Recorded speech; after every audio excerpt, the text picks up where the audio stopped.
திருடாவா இருக்காது, வீணா இருக்காது, வீண் போகாது.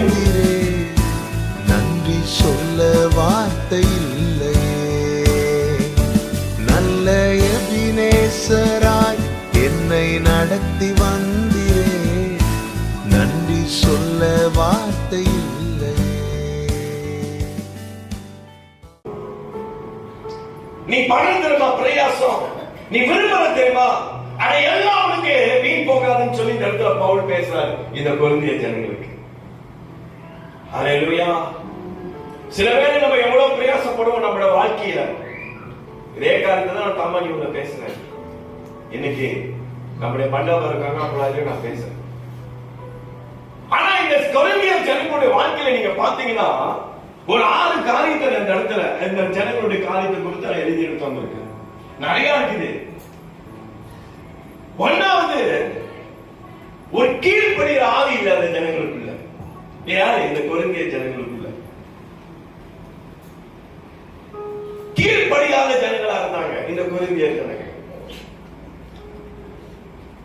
ஐயா நீங்க கர்த்தர் நம்ம, அதனாலதான் பவுல் சொல்றாரு கர்த்தருடைய கிரியில எப்பொழுது பெருகிறவர்களா இருக்கணும்னு சொல்லி பேசுறாரு.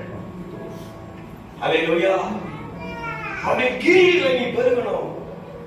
நீ போன வருஷத்தை போல இந்த வருஷம் உட்கார்ந்துட்டு இருக்கிறாத சபையில.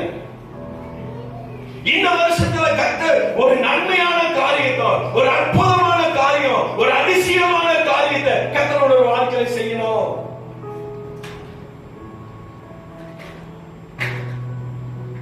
உன்னோட விசுவாசத்துல ஒரு பெருக்கத்தை கர்த்தர் இந்த வருஷத்துல உன்னோட வாழ்க்கையில எதிர்பார்க்கிறார். நீ ஒரு கீழ்ப்படியாத ஆவி உள்ள ஒரு மனுஷனா இருந்தீன்னு சொன்னா உன்னோட வாழ்க்கையில கிரிகளை உன்னால பெருக முடியாது.